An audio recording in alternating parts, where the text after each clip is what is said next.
Hi, everybody, and welcome back to our 8th episode of Play Like a Girl. I am your host, Laura Crusoe.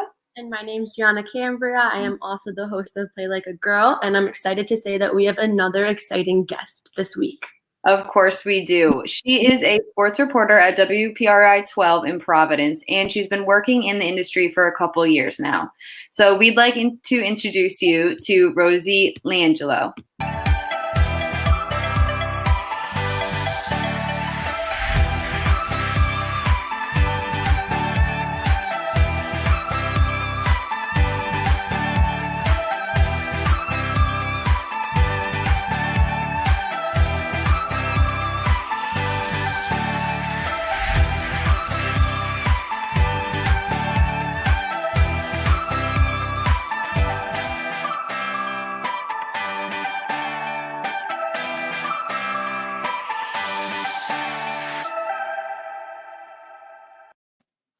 Hi. Oh my gosh, that was such a nice intro. Oh, thanks. How are you? I'm good. How are you girls? Good. It's nice to finally be speaking with you. I know. I'm so sorry. Like that first week, my parents were here, and then everything happened with the Patriots. It's of course. For a while, but it's been fun. Of course, we're going to work around you, obviously. Well, we're very happy to have you on our episode. Thank you. Yeah, thanks so much for having me. This is awesome that you guys do this. I'm so happy younger women in the industry are doing this. Everyone should be. Yes. I mean, that's what we kind of wanted to enforce with this podcast, and also kind of just like bring awareness to like females kind of in every industry, you know, and we've been talking to women like from playing soccer and skating and all that stuff. So now to have you too, it kind of just opens up our variety of things we can talk about, which is fun. That's great. Okay. Well, this is my co-host Gianna. It's always opposite. I never know which way to point. I'm sorry. Where are you guys right now? Oh, say that again. Where are you guys? Like, are you guys in Rhode Island? Yeah. So I'm at my family home in Rhode Island, commuting to URI because I have one semester left. Okay. And I'm actually from New York, but I'm renting a house in Narragansett so I can go to my one in-person class that I have. Yeah. Oh my gosh. Yeah, that was my next question. If you guys are going in-person classes. Wow. Oh, Narragansett. I love it there. It's so pretty. It's so pretty. We're like 5 minutes from the beach. So whenever we want to go, we're like, let's take a ride. I love it. That's what I love about up here. I'm from Pennsylvania, and we're like, you know, in Jersey. So they were like 2.5 hours, 3 hours away. So here it's like a 30-minute drive. I'm like, this is great. I love the beach. So are you located in Providence? Yep. So I'm in Providence. You know, how's the city? Do you like it? I do like it, yeah. And it's funny, everyone keeps saying, oh, you're not seeing like the real Providence, like things are shut down here and there. But I'm kind of like, well, this is what it is for me, and I like it so far. So well, then that's good. Yeah, I really like it. Great food. I've been eating way too much. Good. I'm glad. Great restaurants. You can never. Oh my gosh, such good Italian food too. Yeah. I literally have pasta every night. Oh my God, I love it. I'm Italian, and that's just what we eat every night. So. It's so good. Well, our first question for you, honestly, was how did you know you wanted to be a sports reporter? Did you know from at a young age, or did you kind of like go into college and figure out the major that you wanted, you know? Yeah. So my journey is a little crazy. So when the Phillies won the World Series back in 2008, Harry Callis was the play-by-play for the Phillies. And I remember watching that season and being like, I want to be him. Like, I want to be an announcer. I want to be a play-by-play for baseball. I want to be a woman that does that. And I don't want to do that now. I will be completely honest. I don't want to do play-by-play now. I mean, if it's cool, but that was in 8th grade when that happened. So, wow, okay. Since then, I went through high school. My mom's a nurse, and I kind of was like, you know, maybe I should get into the medical field. I played sports. My family coached our hometown's like Special Olympic soccer team. So I was heavily involved in sports, coaching and whatnot. But I kind of was like, I know like journalists don't make that much money. So like, I'm going to try for the medical field. So I went to Bloomsburg in Pennsylvania, and I tried to be a surgical technologist, and it didn't work out. I was like, why am I doing this? Like, I love to write. I would write on the side all the time. Oh God.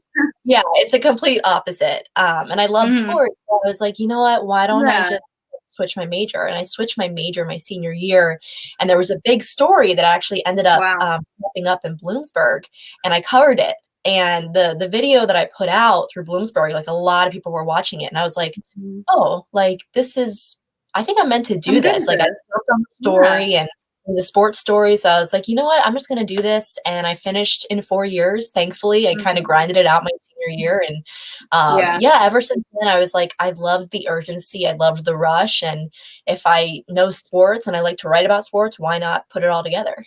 Yeah, for sure.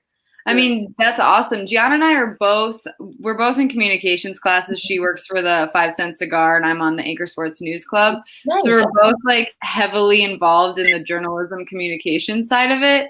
So it's nice to kind of see like it's paying, like you kind of experienced the same thing and it paid off, you know? Oh yeah, for sure. I think like writing is like the basis for pretty much everything in this industry, even in like marketing and public relations. I think if you can write, you'll be fine. Yeah. I don't actually do the 5 Cent Cigar, Laura. I do something called the Daily Ram. It's kind of like a talk show. I'm the executive producer for it. Yeah. Okay. Yeah. But it is like what we're doing with our with my internship, Laura. You're not an intern anymore. It's kind of like what you're doing. So I'm kind of like, wow, I want to do that when I'm older, you know? Yeah. The SFBN, it's funny how I got connected with Ari in Pennsylvania. Yeah. And I covered a few games while I was not even doing sports right out of school. I was a producer. And I was like, oh my gosh, I need to like pick up on sports and whatnot. So I met him and he had me cover a bunch of games. And then it's just weird coming up here, Julian here. Yeah. I was like, wow, what a small world. I had no idea it existed up here. Yeah.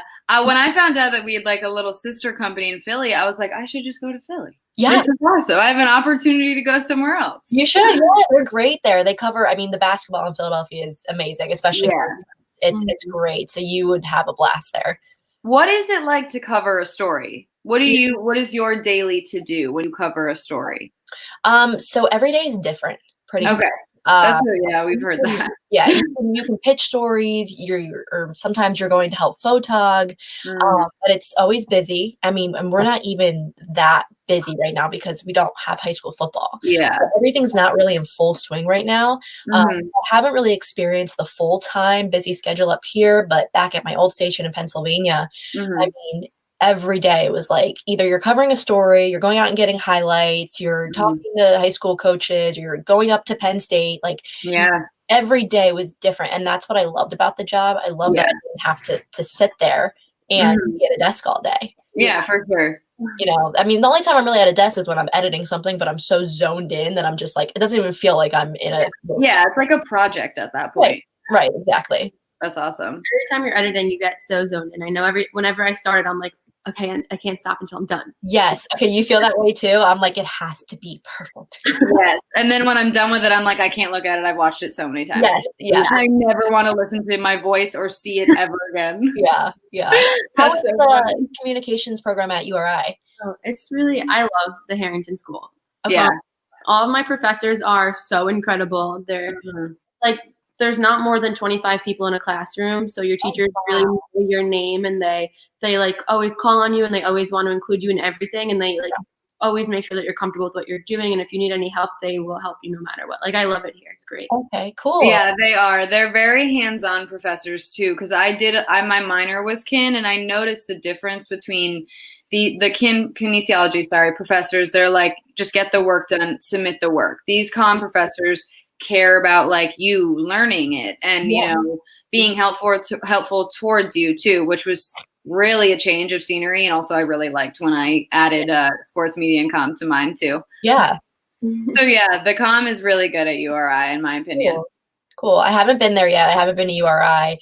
Hoping to get there for some basketball games. Hopefully, we'll see what happens. I think you will. I think you will. I'm working with the marketing team at URI, interning with them at the moment, and the games that they're trying to have are very closed off. But I think they're having some media. Their plan is to have some media, some news. Okay, cool. So, I hope to see you. I mean, oh my gosh, I love covering college basketball. So it would be a bummer, but I would also understand, obviously. Oh, totally. Yeah.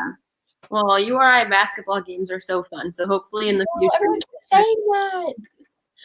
You will have a good time when they like finally happen for real. Okay, good. On that note, I would just like to go on a quick commercial break and we'll be right back.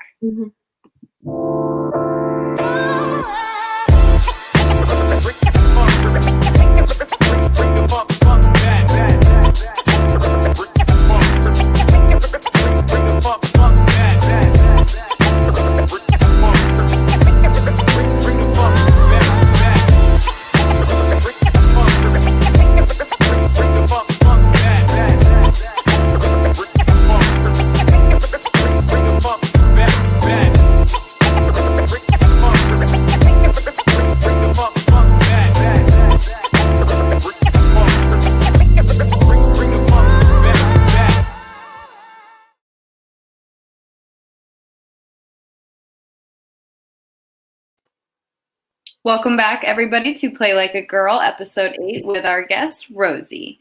I just had a little kind of fun question for you, Rosie. Yeah. Have you ever been nervous for an interview with like a player or a coach after a game? Yes. Yes. I feel like I would be so nervous. Yeah, I mean, definitely. It's funny that you asked that. I'm just sort of getting comfortable here, especially like dealing with the Patriots almost every day through a Zoom is completely different from in person. And I asked Stefan Gilmore a question the other day, and I was like nervous because I was like, this is so weird. It's through a Zoom. I feel like you can't make that connection with athletes or coaches because you're doing those things with the Zoom. And that's what makes me nervous. I agree. Yeah. You know, that makes me nervous that we're not going to have that connection that we were taught to have with these players and coaches. But like you do it, everyone's doing it. So you just have to do it. But yeah, of course. Yeah. Especially after games where, I mean, back in Pennsylvania, I keep thinking live games too, and I'm sorry. Yeah. No, you're there's fine. literally nothing live going on. Yeah, back in Pennsylvania, we had two teams actually go to like state championship games and lose them. And you have to go up to these high school athletes that are sobbing, crying. Coaches are disappointed, and it's not that you're like nervous. It's more of the fact you want to ask what happened, what went wrong, right? Yeah. But you feel for them, you're human. Yeah. So I think it's just like you want to ask the right questions. You don't want to come off rude or mean, but you got to ask, the questions that people want to know, like, hey, why didn't this play work or something like that? So yeah, some nerves sometimes, and that's a good question to have. I think a lot of people feel that way. Yeah, that's my main concern is going up after. I just feel like it would be so nerve-wracking. Yeah, and I'm still learning that. I'm still learning how to have confidence, how to sound confident. I mean, I think that just comes with years of experience too, and also years on the beat. Once you get to know the people and the players and the coaches, you have more confidence. Yeah. For sure. As soon as I left Pennsylvania in July. And it was funny. I was just starting to actually feel like I was growing some sources. I felt like I was just starting to get into the groove. Yeah. You don't stay in those first jobs forever. You got to move up, you got to move on, you got to make more money. But here, I'm taking my time, and I'm like I said, I'm just starting to get more comfortable. For sure. That's good. That's a good question to have, though. So what would you say your favorite experience would have been from any of the interviews that you've done on any of these teams, or just like moving to Providence? So far in Providence, I mean, I did do a story on a boxer in Northern Providence. WPRI actually did a story on him 2 years ago. Him and his grandfather were shot at 2 years ago, like multiple times, and they ended up surviving. Yeah, crazy story. And then just recently, he actually had like a near-death experience. He was on his bike and like just completely lost control of it. What? Yeah, flew off the bike. Yeah. So far, I think that's been my favorite interview. Boxers are just like very emotional people. It's great, and they give you a lot to work with because they just put so much into what they do. And and his body was, he couldn't box. It was a big struggle for him. So far, it's been my favorite one that I've done. I love telling feature stories. Yeah. Big time features. I love that. If I could be a features reporter one day, that's what I would love to do. I'm learning a lot about feature stories right now, and they're pretty difficult. So I'm surprised that they take a lot of time, which makes sense. You want a good story, it needs the time. Yeah. Back at Penn State, we would have to turn out like a feature once a week for our like game day show. Oh, wow. Yeah. But those were, great. You would find your subject and you would just make art. And I love doing that. I'm not an artist in any way, but give me Premiere Pro and a story. That's art to me. That's awesome. Go ahead, Gianna. Sorry. I was going to say, me and Laura took a class with Yanni, and he actually had us do a project where we had to make a feature. No way. Yeah, Yanni's so cool. It was an awesome class. He let us literally kind of have our own like leeway of what we want to do and what the topic was, and then he helped us like make it come together. It was really fun. Yeah, he's been great so far. Him and Maury have been great teachers, and just kind of easing me into everything during a really weird time. It's been a lot of fun. That kind of is a good segue into my next question, because what I wanted to ask was, how is it for you being a female in a male-dominated industry? It's weird because I think I wouldn't be where I am today without the male peers that I've had. Mhm. My first job out of grad school was a weekend news producer, and Mhm. the weekend anchor is truly one of the best people I've ever met. And at first, he was super hard on me because I was right out of school and I was, really cocky. I was like, "Yeah, Yeah. I'm Northwestern, like I can do anything," and he kind of put me in my place. And ever since then, he really like showed me the ropes and how to write for broadcasting. And then after a year of that, I went to Altoona to cover Penn State, and then I Mhm. had 2 coworkers that were males, and they taught me everything. And Nice. it's the same thing here. So, Yeah, it's true. I think a lot of people give men a lot of flack sometimes, but in reality, that's who I've been learning from. Yeah. And there are some men that you're kind of like, all right, like what? Don't be like that. You know what I mean? Yeah. But so far for me, I think it's been okay. I mean, yes, it's tough sometimes. Like I have confidence issues every day. I think Mhm. a lot of people struggle with that, and I'm learning and working through them. Mhm. But I think every male that I've really come across that has taught me everything has been a great mentor. That's awesome. Yeah. That's good to hear too. That's really great to hear. Which male that you've come across, who do you think has had the most influence on you? Um. Oh, there's like probably 2. So that weekend anchor at a station, it's called WBRE WIOU in Scranton, Pennsylvania, like Scranton, where the office was located, real place. Oh my He's gosh, I more need to killer. go. He's definitely had one of the biggest influences on me. And then another news anchor, news reporter, lifestyle host. His name's Jordan Tracy. Mhm. He's my age. We kind of went to school, like high school, around the same area.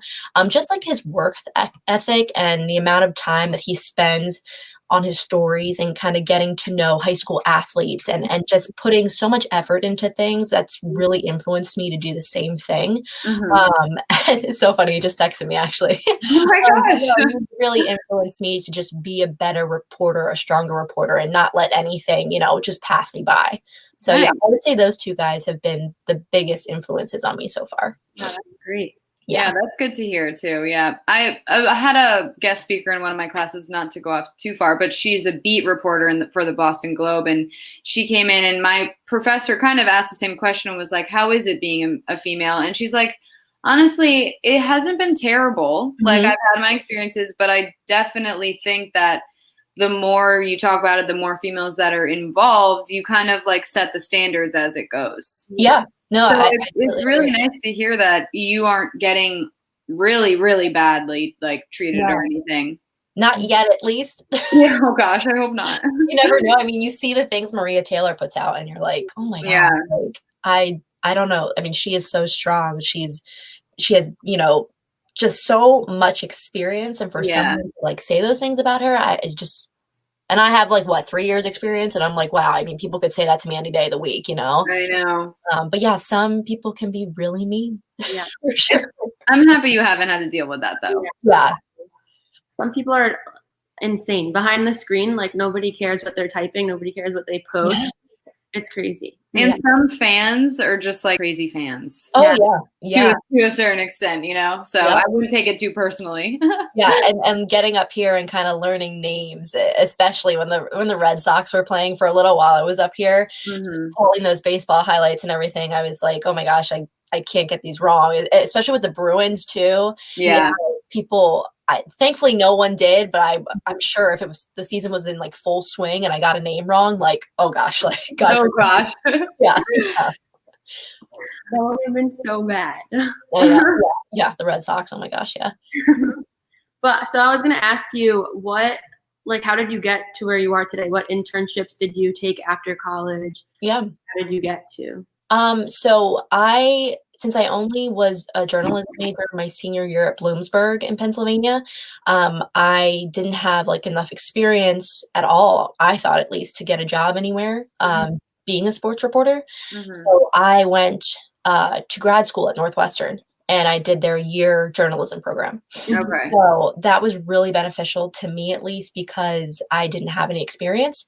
And there, we covered a high school basketball beat. At least I did. And then, we went to a Super Bowl, and we did like these big things that allowed me to build a reel and then get those experiences. I had a quick internship with USA Today for the win in DC, Washington, DC. I was like finishing up the program. Nice. But as far as like another, I'm trying to think, did I have another internship? Yeah, I had an internship right out of college at an independent league baseball team. So sort of like the Paw Sox in that avenue. So that was fun too. They kind of allowed me to do some on-camera stuff there. But yeah, the grad school route for me was great. I loved it. Beneficial. Yeah. And then I took a job as a weekend news producer, did that for a year, got the sports reporting job in Altoona, did that for like almost 2 years. And then now I'm here. So I work with a company called Nexstar, and they allow you to transfer within. So I've been kind of just transferring since 2017. Why not? Yeah. My last question for you, Rosie, was so far in your 3 years, what has been your favorite experience?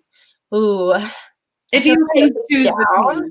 Let me look it up because I feel like I've had a lot. I guess favorite experience ever. I think I have 2. So my first one actually happened this day last year. I know, weird, right?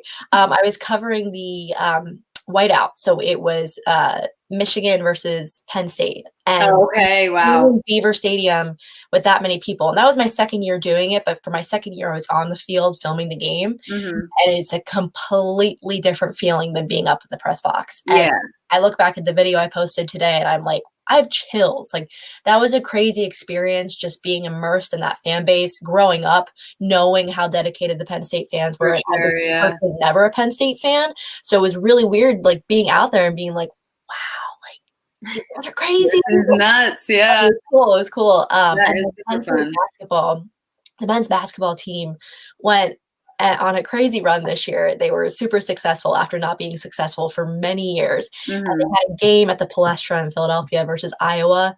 Craziest game I've ever covered. There was like 24 lead changes, and it was so hot in there. Everyone was sweating. I mean, players were slipping and sliding on the floor. My station at the time didn't send me with like a live pack, so they made me go live on my phone because like the game was so big. It was crazy, but it was so much fun. They ended up winning, and just to be at the Palestra and it just being, like a heaven for college hoops. I mean, an experience I'll never forget for sure. Super cool. I'm jealous. Like favorite things that I've covered. For sure. Those are really fun. They seem super fun. I'm jealous. Do you guys cover like games at all? Like, or did you when they were happening? Go ahead, Gianna. I know that they cover lacrosse games, or they used to before COVID hit, and then about a month ago we went to some boxing place in Providence. They actually did a live podcast from there, but COVID is just getting a little out of hand now, so we have to wait until we can do live. How is that I'm just curious in general, is that scaring you guys in a way, like, graduating and trying to get a job? Like, what are your thoughts on that?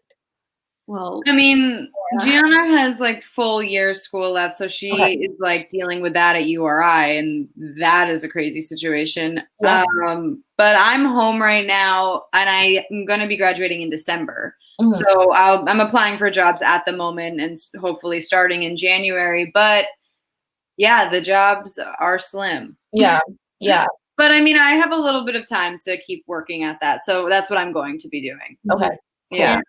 For me, I'm just a little worried because I was registering for my classes today, and everything was online. So I think we're not going to have any in-person classes next semester, which is a little crazy because I hate learning through Zoom. Like I will say, journalism and communications is really hard on, like, it's not hard, but it's hard to do online because it's such a like interpersonal kind of major. You know what I mean? Yeah. Like I literally have like every day I'm sitting at this table from 9 a.m. to 10 p.m. doing homework. I I have breaks to eat, and I go on a walk with my housemates sometimes, and I'm just sitting here typing on my laptop for hours because they give you more work because it's online. So it's crazy. Oh. It's kind of like it's a Groundhog Day. You keep waking up, it's the same thing. Yeah, I was just going to say that. And I was just talking to our weekend sports anchor about this. And it's like, we're not, getting the access that we would have been getting in a normal year. But here's the thing, like no one else is. Like everyone's kind of going through the same thing. And it's like, okay, my reel for a year might be me in parking lots, but so is everyone else's, That's true. And it's the same for you guys. It's like, yeah, everyone's going to be applying for jobs, but it's like, everyone's going to be like, yeah, I had to learn through Zoom, It's that time. So like the reason I asked that was because I was trying to relate it to we're almost in the same boat, Yeah, everyone's dealing with the literal same situation, which is never true usually. Like no one's ever usually dealing with the same thing except all of us right now. Yeah. Which is crazy. It is. It is, right? It's crazy because also how are we going to do in the future when we actually get real jobs? It's going to be insane. Like I know my sister works in Manhattan. She used to go in every single day. Now she only goes in on Tuesdays and Thursdays, and she has Zoom all day with her coworkers. Wow. Yeah, like it's crazy. It's like, everything has just been altered. Every industry has been altered. Mm-hmm. It's weird being at a football game and there's no fans. Just strangest thing. Even for the teams though, imagine the teams like the baseball team stepping up to the plate, having fake fans standing there. Like, it's so weird having everybody scream at you, Yeah, I mean, like think back to like a sporting event that you've gone to, and there not being anyone there, unless aren't good. But like, you know what I mean? It's just like quiet. It's weird. Well, I kind of want to end this on a good note, you guys. Yeah. Well, I just have one more question for you, Rosie, and that was, what is your favorite, if it's live, obviously, what is your favorite sport to report on? Mm-hmm. Basketball, for sure. Basketball. That's me too. Yeah, for sure. I loved it in high school. Didn't play, but I loved it in high school. I remember my boyfriend played basketball. I would go to all of his games. Yeah. It was so much fun. I'm a big Sixers fan. Mm-hmm. But don't let me dive into that or else we'll never get off of this. Well, okay. That was my last question. I just wanted to know what your preference was. Gotcha. And my last question is my last question for everybody. So you know that our podcast is Play Like a Girl. What do you think it means what do you think it means to play like a girl, and why is it important for the younger generations to know what that means? Do you want me to go? Do you want to go, Laura? No, that's for you. Oh, it is for me? Oh, okay. I don't know if everyone's answering it. Good question. I think play like a girl just means that we can do anything that everyone else can do. You just need to have confidence. You need to just realize that you're a woman, you're strong. You can do anything if you put your mind to it. Yeah. Very true. You're a good example of that too, because I feel this is so cool. I'm so happy someone asked me to be on a podcast. Yeah, it was fun. And thank you for coming. It was really nice speaking with you and hearing about your story. Anytime. If you guys need anything, please reach out. I think Laura has my number, Gianna. So if you want to get it from her, if you want to get a socially distanced lunch, let's do it. Oh my God, yes. So let me know. Thank you so much. It was nice talking with you. Yeah, thanks so much. Bye. Oh my God, should we get lunch with her? Yes, we should get lunch with her. That would be so a celebrity, Gianna. We can do it. That would be so fun. Yeah, she seems great. I kind of want to watch her, see her personality on TV versus on a podcast. Well, we can watch her. She's on there. I know. How fun. But she was a great guest. I loved talking to her. She's really inspirational. Yeah, she was. And she kind of did show the reporting. I mean, with our classes, I feel like we've both learned that journalism and reporting is kind of you move a lot, you get transferred a lot, and she showed that too, which was really nice. Mm-hmm. Short time periods too. They're only there for 2 or 3 years, and then they move on somewhere else. It's crazy. Yeah, it's an interesting lifestyle. Yeah, I would love to have that lifestyle one day. I think I would too, at least for a little bit. Just try it out. Yeah, that'd be fun. Mm-hmm. Well, thank you guys for tuning in to our 8th episode. We hope you enjoyed our guest. As you know, our podcast is called Play Like a Girl. We're the girls. Thank you. See you guys next time.